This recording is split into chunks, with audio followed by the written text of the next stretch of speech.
Welcome to today's episode of CLCI Live, brought to you by the award-winning and ICF accredited school, Certified Life Coach Institute. Sit back, relax, and enjoy today's episode.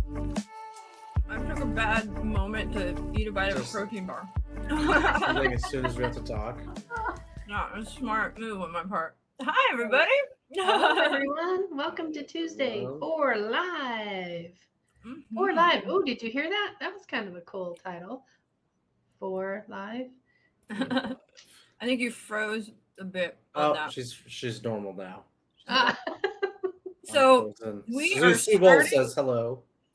Hello. We're starting our 4-week series on ICF 101, ICF related topics. And before we do, I want to make you encourage you guys to ask any questions in this space, join in the conversation, and make sure you also subscribe. And if you find whatever we are sharing interesting, or know anybody who might like what we are talking about, please feel free to share as well. And today we're talking about coaching with sponsors / stakeholders, and that's STAKE, not STEAK. I like a good steak, though. I am a definite steak eater. You're a stakeholder. Do you hold them when you? Quickly as well, because I think we might assume that some of our people watching this know who the ICF is. For those of you who do not know and have not taken any coaching classes, ICF stands for International Coaching Federation. They're the ones who accredit our program. They say that our curriculum is up to snuff and we have satisfied their educational requirements. There's a lot more to it than that, but we're going to go over what they mean when you coach with a stakeholder or a sponsor. And speaking of sponsors, we're talking about sponsorships like Gatorade, Coca-Cola, those kind of sponsorships. M&M's? No. Oh. But ultimately, what does somebody who is a sponsor do? Like in that case, in Coca-Cola and in all of those, Google. What is their job as that sponsor? What do they do typically? They promote, they pay, they got the money. Yeah. They are paying the monies. So that's where this space gets weird and gray, right? This is in that space where it gets like, oh, okay, this is interesting. How does this work? Because it's pretty straightforward. And most of the time when we talk about coaching, we're talking about a coach and a client. Well, what happens when we introduce a third party? A third party that is paying, a third party that expects certain results, a third party that has an agenda. Oh my goodness, the rules of coaching change, right? All of a sudden, holy crap, what are we doing as a coach? This also comes up in the ICF exam. And so this is one of the big reasons we really put this here, is because they ask questions around this. And I'm going to withhold my druthers about some of those things. The fact that they have a whole second set of core competencies, that's team coaching and all of these things that a lot of this could fall in under. But all the same, we do have executive coaches. We do have folks who are going into groups. They're being paid by a third party, and they are being asked to coach people who are not paying them, and asked by somebody who has a particular agenda in mind, typically. Mm-hmm. That can be several things. Mm-hmm. What problems do you think arise in this situation? Like what comes to mind, the forefront of your minds when we start to go, how do you guys feel about this? Like, what questions come up when we introduce the third party as coaches who are largely trained in coaching in that one-on-one situation? Yeah. So the things I've heard out there, that when the sponsor wants to have a certain criteria met by whoever the coachee is, but then they want to keep it a secret on what their desire is for the outcome. It just doesn't seem right to me. But the person paying, that sponsor who wants to, let's just make up something. The coach is going to they're either going to improve or get fired. Not the coach, the coachee is either going to be improved or get fired. That's the goal for the sponsor. But I, as the coach, cannot tell my client the goal for the session, right? So there's different mixed messages in this. Jen, will you be my problem employee? Yes, absolutely. I will do a good job. As she typically is. Jen is my problem. Sure. She's my problem employee. She's, she, for whatever reason, her performance has dropped. I don't know, right? I am the person who is running this company, and I have Jen, and Jen has worked for us for a very long time, but her performance has dropped. I have no idea what is going on. She's not meeting the standards and quotas that we expect from Jen. She's coming under, and we're trying to grow this company, raise the bar, and she's just not doing it right now. I agree. So I have I am generous enough as to find within my budget, get it approved. And this is where it can get even more complicated, because me as the person in charge of Jen's department, I can go, I have a budget for this. I'm going to bring a coach in, but I have to get it approved by somebody above me. So now we might have two different agendas, right? But we'll step back. We'll keep it simple for now and just start with the one. It's just me in the first scenario, and I am hiring the coach. Lisa's going to come in and be my coach. So Lisa, you're going to come in and be my coach. And I'm going to say, hey, Lisa, I have a problem employee. Jen she's not cutting it. And if she does not get her S in order in the next I'm going to give you 2 months. You say 12. Okay, 12 weeks. You need 12 weeks for this process. Fine, 3 months. But if at the end of that 3 months, I don't see improvements, I don't see her meeting her quotas and going beyond, we're letting her go. We're not keeping her on the company anymore. And I'm, especially because I'm paying for you to be here. You can't tell Jen that we're going to fire her. Because if you tell Jen we're going to fire her, she's going to be scared. There's all these things that happen. So now you as a coach are not allowed to let Jen know that if she doesn't find success through this coaching experience, she's losing her job. How is that? I mean, so there's a lot of things that come up for you. What comes up for you guys as coaches in that situation? By the way, Jen is a fantastic employee and we love her. She's not going anywhere. And, Don't lie. Okay. Like this, and I'll just pick on different people for them. So what happens in that situation? So if we're in that situation, first let's talk about what questions come up for you guys as coaches in that situation. Well, for one, what is the actual metric you're using to show success? For one, good question. You said just performance. Her performance needs to improve. She's got to go over expectations. Okay, that's a general thing. So let's say this in this example. Jen works in sales. Yeah. She's on the phone, and we expect from each of our sales people that they are closing a minimum of 5 deals a month, right? Okay. Minimum of 5. Jen's been coming in at 3. She used to do 7, 8. I don't know what's going on with her, but she's coming in under the bar. And I've worked with Lisa before. She's been able to bring up other people's quotas. I trust her. So she's got to get at a minimum to that 5. Boom. So now I've got to clear, right? We know what Jen has to do, but how do I, as a coach? Okay, so I have questions that come up.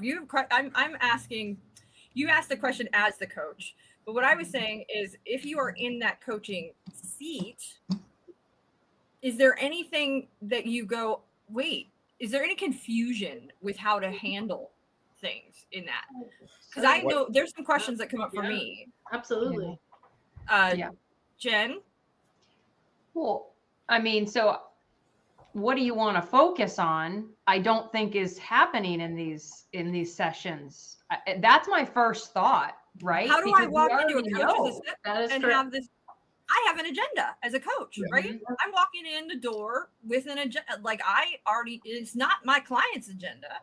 I mean, I don't know. Do I get it to be my client's? How does that work? I would probably then ask, what does the client know about coaching and coaching with me? Like, what have you told them That's about the other thing. the right, nature of the like, coaching relationship? can be a Why am whole I different- here? there's a whole set of friction that can happen there. Well, Yeah. I have heard that, and I've seen Lisa's been successful with working with I realize that when something's going wrong with my employees, it might be more than, and I want to give her a chance. So I'm going to pay Lisa to work with Jen.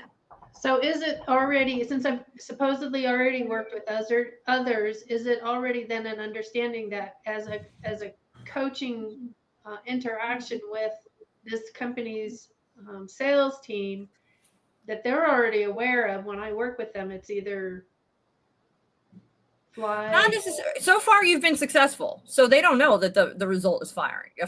They don't know necessarily. They just know that when somebody's struggling, they'll come in. You'll come in and help out, right? So we already know there's a struggle then. See, Where we this know is that you're capable of getting numbers up. If numbers aren't getting there where they need to be, we bring you in, right? this is what we, as a coach who works with a corporation or sponsor, need to get clarity. What is that boundary? Sue mentioned boundaries a few moments ago. What is that boundary of my interaction with the coachee, my client? We're also having.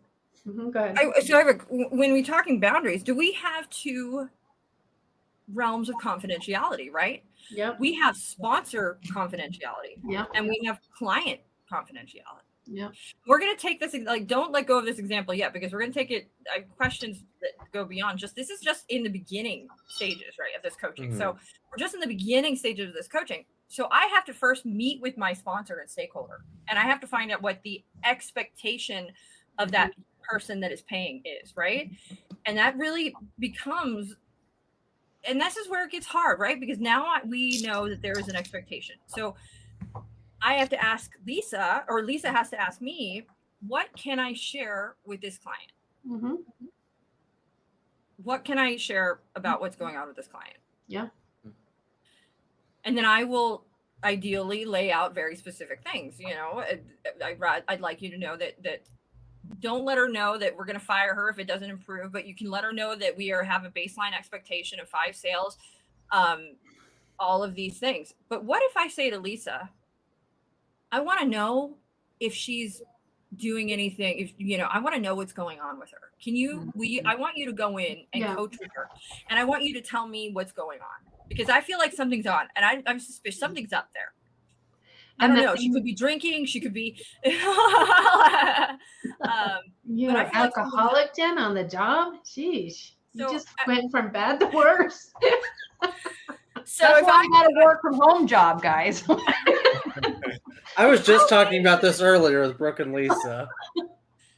Lisa, I'm paying for this, so I'd like you to tell me. What do you say to that stakeholder? And that's where I would, present some sort of boundary around the confidentiality of what I experience with my client. If I'm gonna, I've clearly heard what you said. Here's what my understanding of what the parameters are, what your expectations are, the timeline that you said that you need to have a result by. We discussed how your measurement's going to work out, meaning how will you know that client or employee hasn't done better with the process.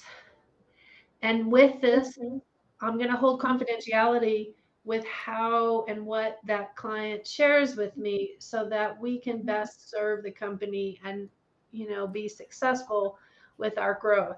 Because if I start sharing that client's process, it's really going to be unfair, especially if it comes back to you, and then you bring things up to that client, or it's kind of hard word language, client, employee, and you start sharing. There's no way that growth can occur, because they're going to be worried about what they say to me, and we don't want that. If you want true growth, then you gotta not worry about what they're saying to me and let me do my job. Okay. I can accept that. But here's and I'm giving you that 3-week deadline, right? I'm giving her that 3-month deadline. Wait, but 3 weeks? You said 3 months. 3 months. What can you tell me? Like, what if there's something going on? Like, what can you I want to know. What if she's stealing from me? and that comes out. What do you do? So what we'll do in the first time the meeting with the client employee, we'll set up parameters. There's some things that, you know, as a hired sponsor coach with you, that if it comes to a place, we will need to share some things with the sponsor, like get my terms right.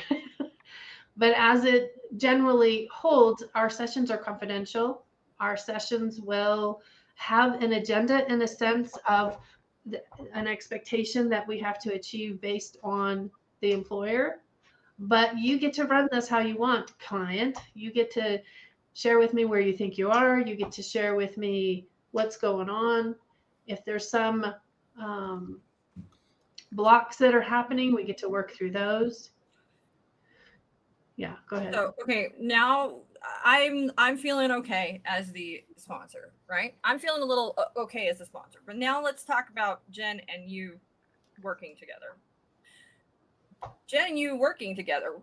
There's a lot of things that can happen in that session that concern me, and not me, the sponsor, but might concern me, the sponsor.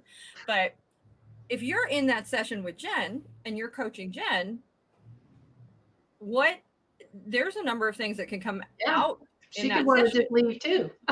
She could say, I'm quiet quitting. I got another job I'm going to be at in a month, and I'm just writing this out.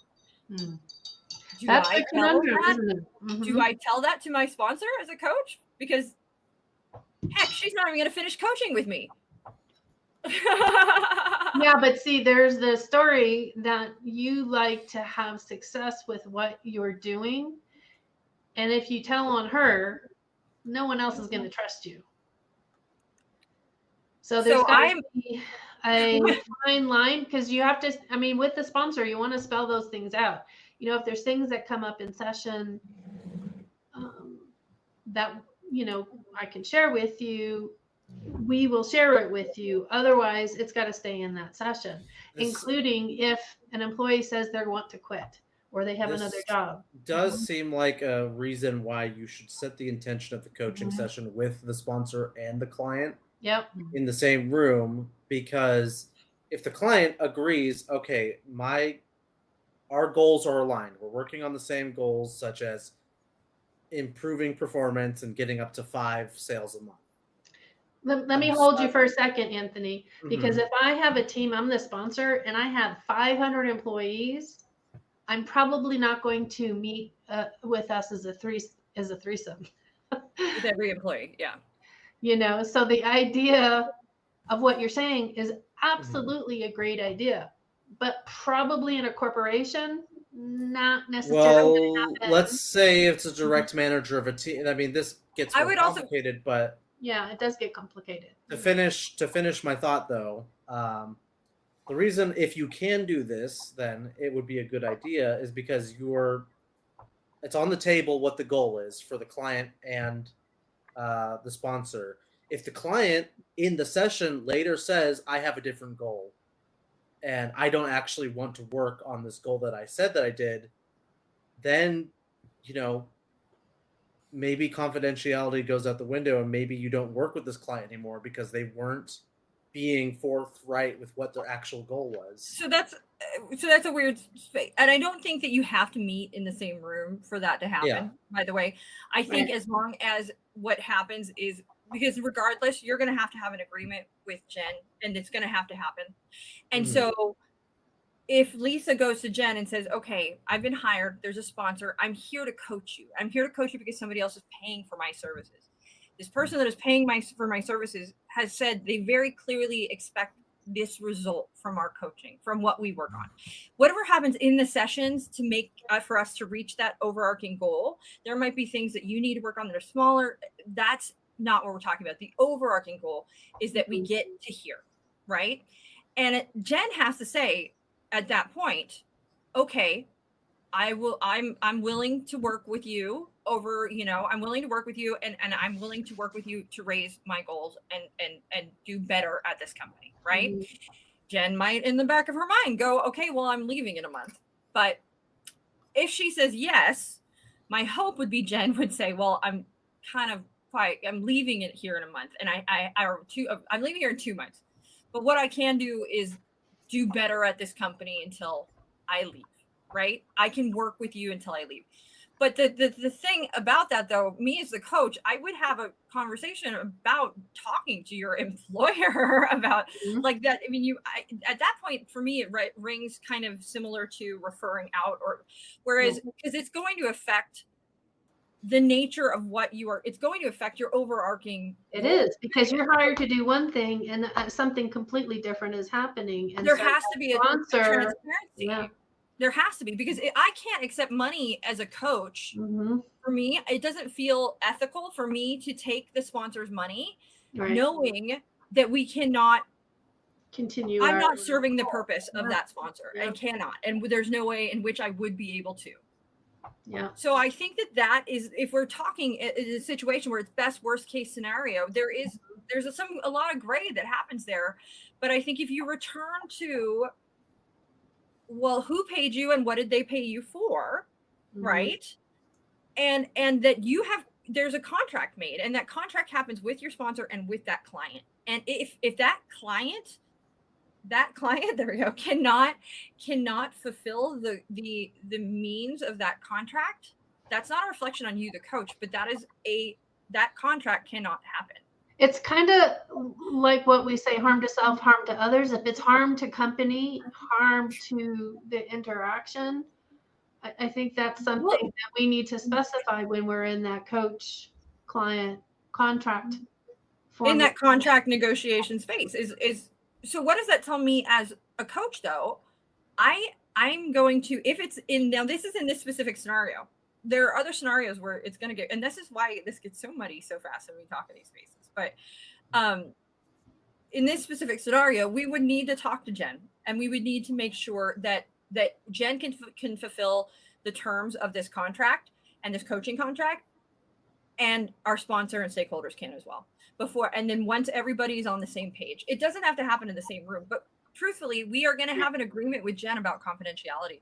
We're going to have agreement with everybody. So when that discussion is had, when all of that is when we see, okay, we can work on this. Everybody's on the same page before we even start.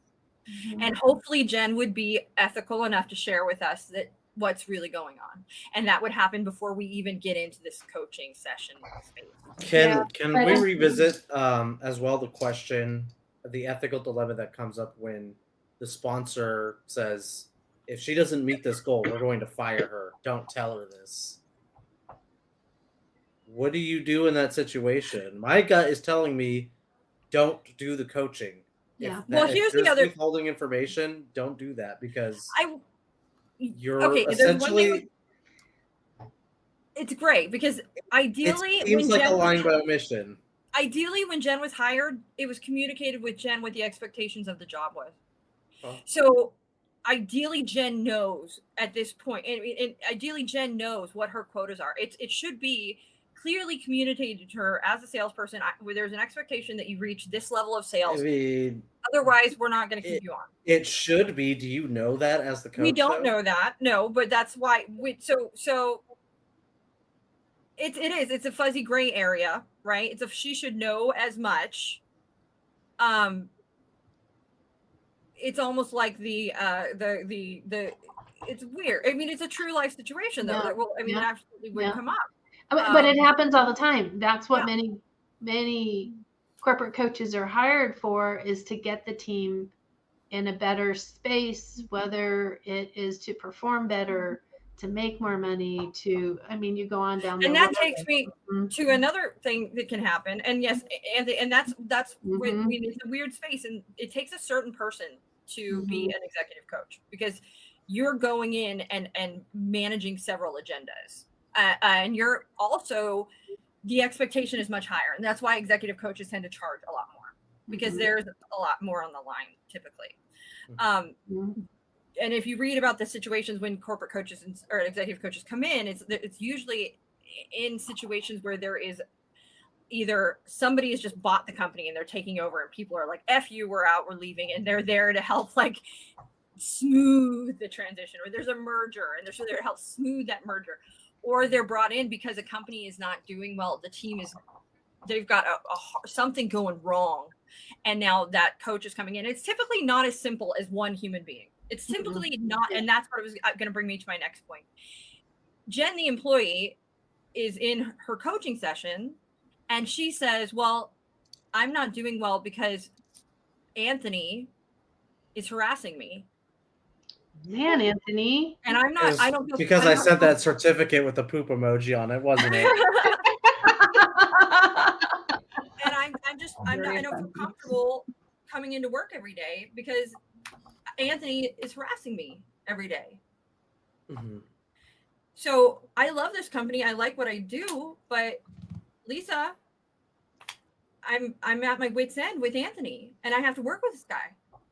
Now, do people like Anthony at this company? Is he like a cool guy that everyone respects? Yeah, sure. Yeah. In fact, I'm pretty sure they gave him a fun, cool nickname as well. No, I don't agree with that in this hypothetical situation. Not fun or cool? It's cool. I wouldn't say it's fun having to fulfill that role. Anyways. So I would ask Jen, I would be coaching Jen into sharing with me what she feels needs to change in that space. What does that look like? But before even going down that path, I would investigate with her if this is something I can share with the company. Yeah, because like there's that word harass can be used in a lot of ways, right? Mm-hmm. And there's a lot of red flags that come up. So me as a coach, my first gut reaction might be, we got to report. I got to report. But it's also, I think, prudent to ask Jen, well, what's happening? Yeah. Are you comfortable telling me what's happening? Mm-hmm. I don't know if I would even go that far. That's more of like you're sort Really? of stepping in the boundaries of HR and human resources. This is my opinion. I'm not going to say it's right, but I would ask her, what are the proper channels for you to report a harassment? Okay. What needs to happen to resolve this in the normal way your job handles this? Mm-hmm. And Very if she says valid point. talking to HR, okay, then I would go, what has prevented you from taking that step so far, talking to HR? I would be very, very, careful. Yeah. With trying to get any more information, because if you went to talk to who the sponsor is about this, it could be hearsay. Well, that's my next. That's so pump the brakes there, right? We're just talking about our discussion with Jen. True. We haven't even gotten to me as the coach.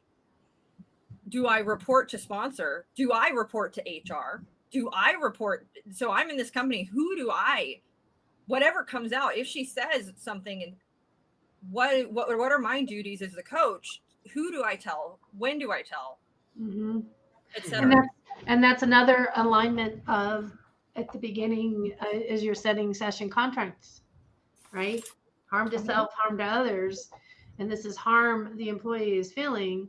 That's got to be identified with the employee. That we're going to have a conversation, and if you share with me some things that need to be referred out to other parts of the department, are you willing to do that? Well, and I think harm to self, harm to others, no matter what, I'm bound by ethical and integrity to report to somebody. Yeah. I think you have a really good point there.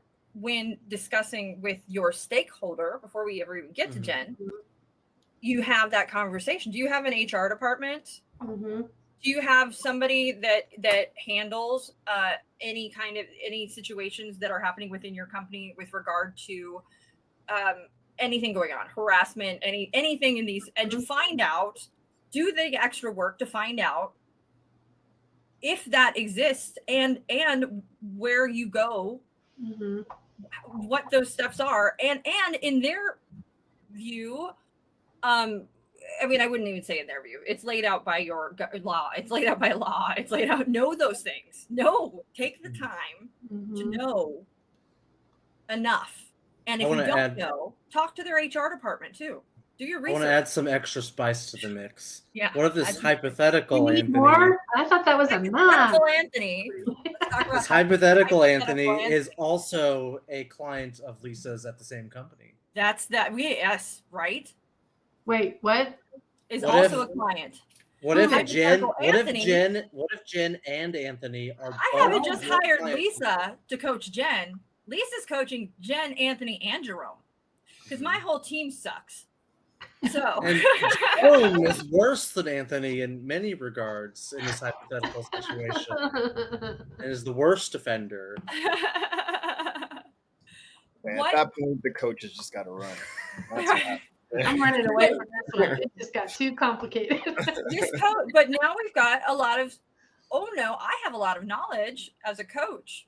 I have internal knowledge about Jen. I have internal knowledge about Anthony. I know about Jerome. I know what Anthony is doing to Jen. I know what Jerome is doing to Anthony. I know what. Right. So who am I going to offer to coach? I'm going to offer you, Brooke, to coach you so that you start helping your team become a better cohesive team in a way that they haven't been performing. Why did this all of a sudden become about me? You're coaching I've hired you to coach my employees. I have not paid for you to coach me. This is about you making them better so I can do my job. It's part of my job to help with the team become more productive and cohesive is it has to do that when I'm gone because I'm not going to be here. So part of that learning process is to help with you. I will hire an HR department. I'm not putting more on my plate. I'm sorry. with your team. And simple things can work and grow and change within that process. But you bring up a good point, though. What happens? Anthony is not the problem anymore, right? Jerome is not the problem anymore. Jen is not the problem anymore. My team is not doing well. I have paid you to help because I don't have the time or the energy. Turns out I'm the problem. Mm-hmm. I just told you How that. do- Can you hear me? How do I handle that as a coach, though? I have not paid you. I don't want to be coached. Yeah. And so then it becomes basically for me to sell you on how it's going to benefit you by making changes and how you in those changes will start to see that return on investment, that ROI, and how to notice productivity within your team. Let's just experiment and see where it goes and see how that blah, blah, blah, blah, blah. I think that's one option. I think there's another option, and this is not just me as the sponsor not wanting to be coached. Could we also, as a coach, speak to Anthony, Coach Jen, Coach Anthony, and Coach Jerome with perhaps also how to navigate, how to communicate, I know it's not just my job, but So the one thing that we're missing in all of this element is usually when you're hired by a company, you also do some assessments.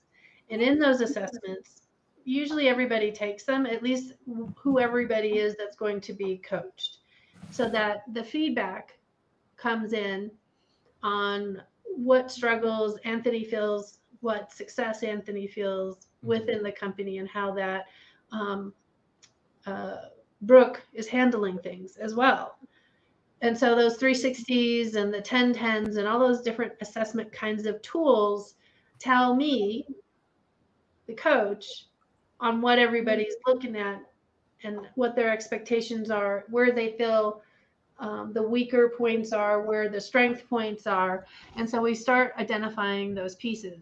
So it might even during those assessment periods come out that Brooke needs attention. Or it might come out that it's a communication style pattern that is not understood. I would say understood, not understood. So it could simply be a communication adjustment and helping the team better communicate with one another. I mean, there's just so many. there's a lot of things that with regard to Yeah. there's a ton that can happen. A lot that can. And they're very powerful tools with regard to especially when you get to ones that discuss motivation and like how people, because what can happen Personalities and how they Yeah. work together and all that good stuff. and learning how people communicate. We Myers-Briggs, find out that yeah. some people communicate well here and others here, and it's a matter of learning to speak the same language. Sometimes it's a matter of realizing you have put Jen in a role that she hates, but she really thrives in this one spot and would be hardcore motivated if this one thing, right? And you start to learn, okay, well, I can move and I can adjust and and this can also vary. It doesn't have to always be in an assessment. This can come out when you're coaching a team. Yeah. You're going to start to learn why Jen isn't working out. Why is it not happening for her? And it's not always somebody else, right? It can be that I effing hate spreadsheets and I don't want to look at another cheaty spreadsheet for the rest of my life. I love everything else about this job, but if this one thing, and so then it becomes, okay, let's talk to me about the spread. What can we do? What can you do? How can you work around this loathing of spreadsheets to be more successful in your job if you love everything else, right? There's a lot of things that can come out of it, but I think we skated over something and sort of ran past it. Me as a coach, coaching more a whole team of people, right? When we're coaching a whole team of people, it's all towards the sponsor, the stakeholders goal, right? Whatever that is, that has been their goal has been set. We'll have micro goals within that are personal, but that's ultimately. But I have information on Anthony. I have information on Jerome. I know that it's a simple fix that if Anthony just called Jerome at 9 o'clock or sent him a message, Jerome would be happy because Jerome would feel like he had gotten his attention that day and he would work better. But I can't share that nugget of wisdom with Anthony that Jerome shared with me, right? I'm not allowed. I might know the solutions or they might seem very simple to me. What do I do as a coach who having more knowledge than the stakeholder, more knowledge than anybody else here? Yeah, I think I have a collection of knowledge because I'm in sessions with all of these people. How do I manage my fixer? How do I manage that knowledge I have? What do I do with that? So one of the things that you want to build in that repertoire is having group meetings to create that team and help them be comfortable sharing what their needs are in that space. So as a coach, I'm not going to have a group meeting and say, hey, Anthony told me, Jerome, that spreading the tea. That's not what my job becomes. My job becomes, I'm working. Hey, Anthony, what has to happen for you to share this with the team in our group meeting on Friday? Yeah. And that's when I close up and I don't talk anymore. And put on the spot. Never heard you before. So, Jerome, what has to happen for you to tell Anthony what you need to get things done? It has to be, Jen, what has to happen for you to talk to HR about Anthony's harassment? Nobody record this and put it out of context, please. Oh my God. Actually, Jerome, definitely cut this one and make a little snippet of this one. No. It's oh my God. Blackmail within it. It's a good thing I'm also HR. And we can take it one step further though too. And when me, the stakeholder, it can be, Brooke, what has to happen for you to be a part of this team and not just in charge of this team? Yeah. And we can start to work in those spaces and I think assessments are a fantastic tool. I don't think they're a hard and fast necessity if you're going in and coaching and talking and I can see how easy it could be as a coach to want to take everything you've learned and present the solutions as a coach, an executive coach, right? Well, I'm not sure that that's 100% how it's used in that sense. I think how it's used is get a flavor of the company, what's the word I'm looking for? Company culture. Culture, that's the word I'm looking for. It kind of gives you that where people are coming from, if you can notice any patterns. So there's many ways to use these tools, and it doesn't have to be, based on this, and this, and this, and this, and I'm noticing a pattern within the company.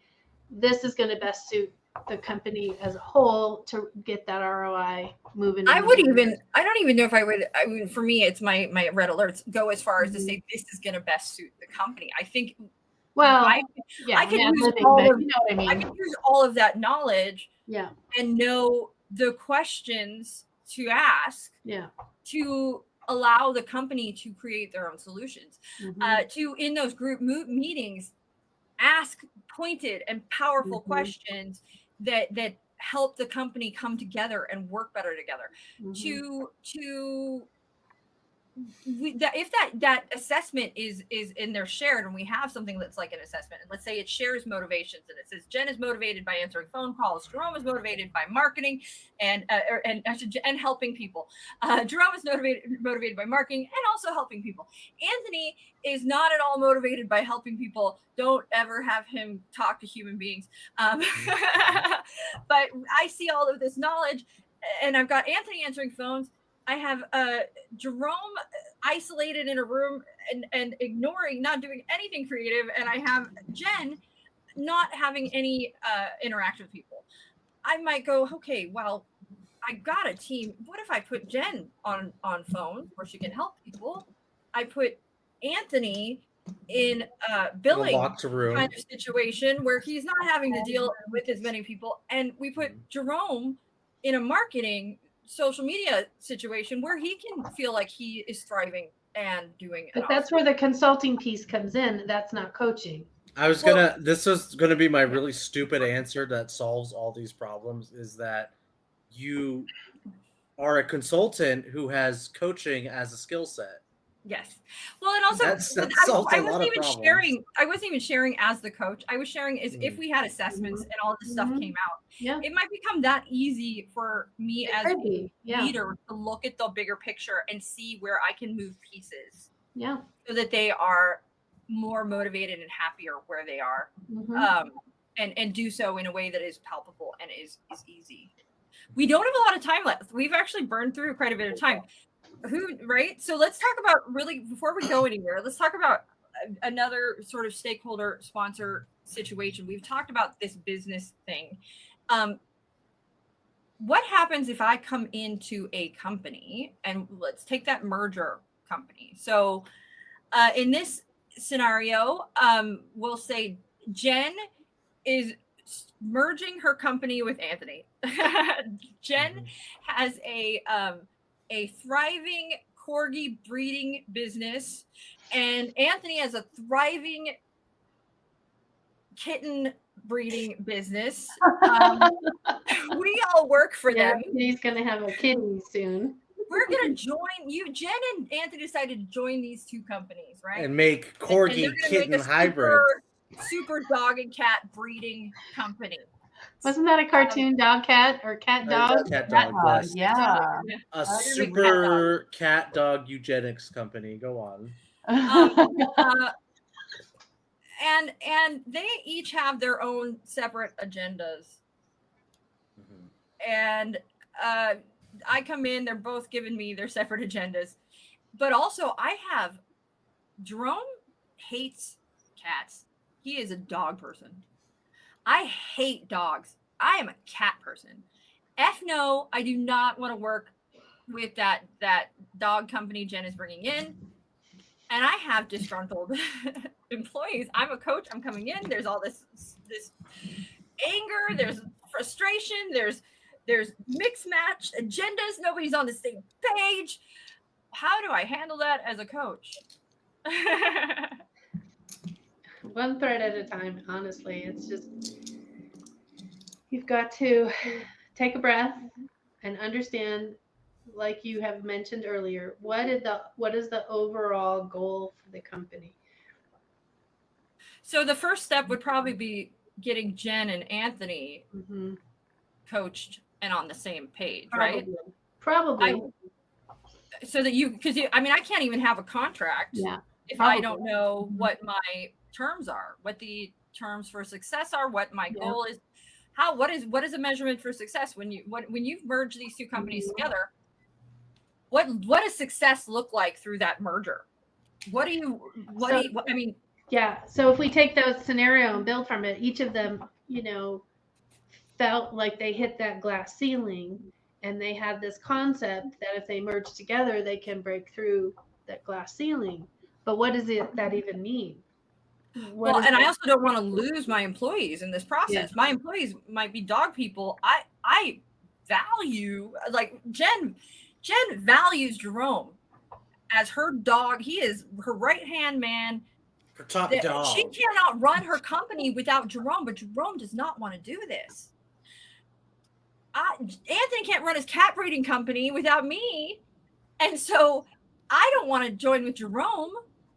So he's worried. They're both worried their company is we've got to get through this merger, get everybody on the same page, and so that we can grow this company. We got to make this good. We've got to, and I can see that ROI can get a little lots of money.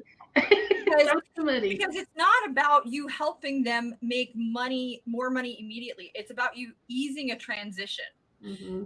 So how do I measure my value as a coach in easing that transition? Well, if I was Jen, I'd say, well, I would like for there not to be a loss in this. I don't want to lose money through this merger. Like through this transition period, I don't want to lose money. I wanted to stay. Also, I don't want to lose Jerome. Jerome, how valuable is Jerome to you? Jerome is X valuable to me. Okay, well, me as a coach, how valuable is it to you that you don't lose money through this process? Well, that would be X valuable to me. Okay, I'm going to charge a % of that value. That's where my value comes in, right? How they can set numbers. What budget do you have for me in this situation? And that's where you can start to work in and start to assess your value based on how much would your company lose if Jerome left?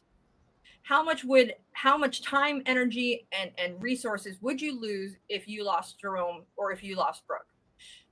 What is the value of that, of keeping that employee and going through this merger smoothly? And they can start to put numbers on things. And then you can say, I'm going to charge a percentage of that value. So if Jerome is worth 1 million, I'm going to charge a percentage of 1 million. And that is for my services. And if he stays, I have saved you $1 million, and I've only asked for a small percentage of that. And that's where that value-based pricing comes in executive coaching. Woohoo. All right. I know I've talked a lot in this space. I get passionate about business and executive coaching space. Yeah, you do. I love it. No, we haven't heard Jerome. Any take on what we're talking about?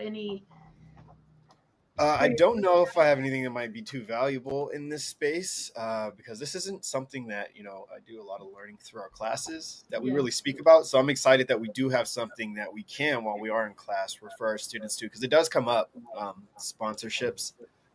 So it's nice that we do have this to lean on now. If somebody does have a question in class where we don't necessarily have time to speak on it, I'm grateful that we are having this conversation for our students. Also, let's share a little about how we are a sponsor, because it's a whole different, it's not a business or coaching, but we act as coaching sponsors, as CLCI for our employees. Do you guys want to speak into that a little? No.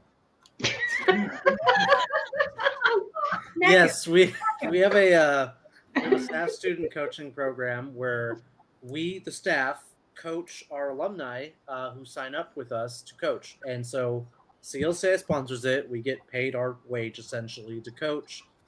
Our agenda, which at least I make very clear to the student, is that we're doing this to maintain and get our credentialing through the ICF as employees.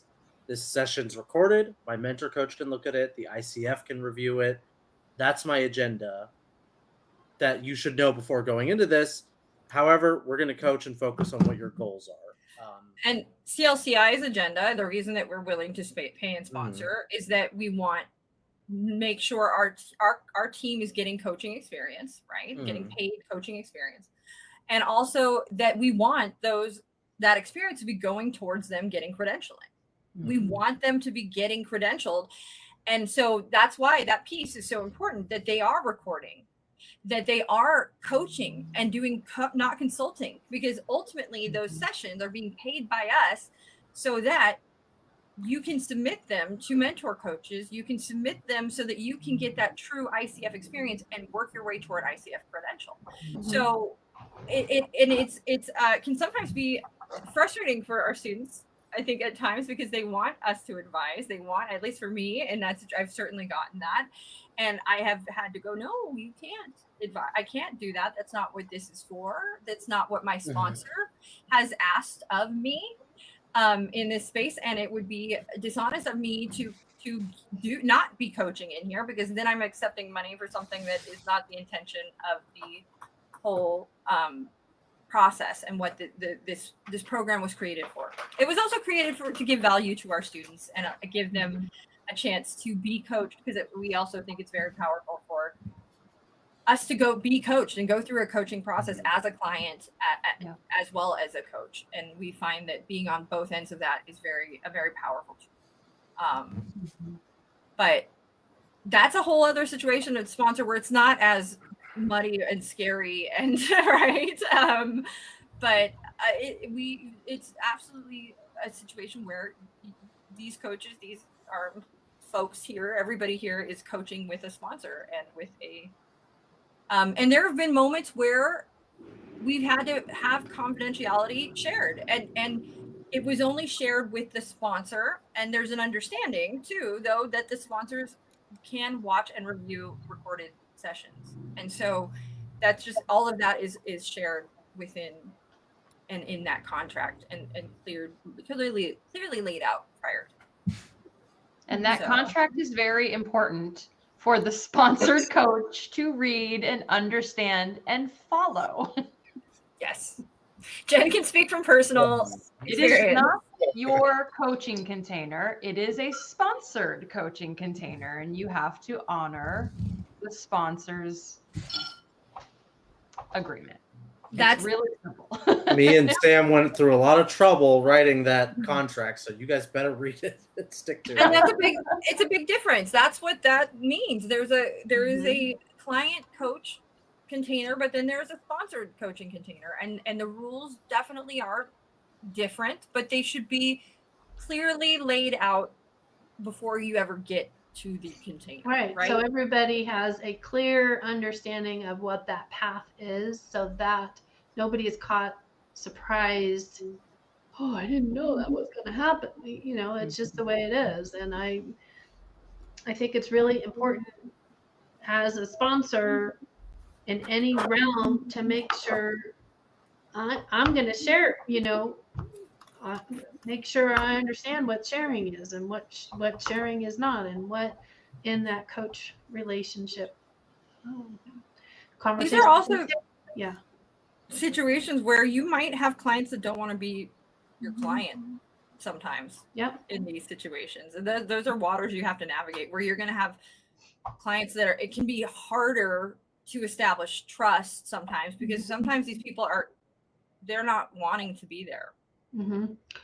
For example, Jen said, no, I don't want coaching, but her employer, the sponsor, said, she either gets this or not, and I have to go back to the sponsor. And Jen has definitely decided she does not want coaching. And then that's in the sponsor's hands, the employer's hands, on what that next step is with Jen. So yeah, there's a lot to unpack in this, and how that sponsor coach client relationship, really having it clearly identified and understood what those parameters are going to be really important. That's what the contract becomes so essential. And so, and having these discussions and not being afraid to have them and be very open about, before you get to that point about what coaching is, how the process is going to work, what the expectations are, and just giving that some real clarity, especially if you're going into stressful situations. It's so much better to have it all laid out so that everybody's on the same page before entering into these. Mm-hmm. And we've reached our hour. Lots to unpack here. I talked a lot, and I apologize. Can I share one thing? It's super random, but in my last job, the owner was going to bring in a business coach. And I was like, yes, now I actually get someone who can listen to the real problems here and actually then communicate it to the owner, and maybe we can make some changes. Well, the business coach was not a coach. They were a consultant, and they didn't have any desire to find out what was going on with the employees. It was like, you need to do things this way, and that's it. And it was so disappointing because I was really looking forward to telling the coach, like, hey, she's the problem. That's why this operation isn't running well. But that's the thing. A lot of times that's what I think you'll find in a lot of situations is somebody who is the problem, they're going to bring in somebody who's going to reinforce that they're not the problem. Yeah. So a lot of times it's me as the manager would not be the one hiring you. It would be the owner hiring me because this manager and their team is not doing so good. And then it's a whole other ball game at that point, right? Yeah. Good point. All right. So I already gave my takeaways. My story. Silent. Cricket. My takeaway is that contract is critical, and also that everybody out there in the world should check out Certified Life Coach Institute. Like, follow, and subscribe. And that, I think, is all. If you guys have more questions about this in this space, in anything, please feel free to leave them in the comments. And then also, don't be afraid to check out team coaching and things of that nature and do some more exploration. It's crazy because you'll find that there's not as much information about this as you would like there to be. But there's definitely tools. We are always apt to provide what we can. And we will have an article, I'm sure, in this that will help hopefully lay out some more things and provide some resources as well. So I think that's all. Bye, guys. Hey everyone, thanks for tuning in to today's episode. Once again, this is brought to you by Certified Life Coach Institute. We're an ICF accredited school who certifies our life coaches in 3-day online intensive courses. In addition to other podcast episodes, feel free to check us out every Tuesday at 4:00 p.m. Pacific Standard Time on YouTube or Facebook for our CLCI Lives, where we get together and discuss various topics that are centered around sharpening your skills so you can become a better certified life coach. For more information, feel free to visit us at certifiedlifecoachinstitute.com. Until next time, be well.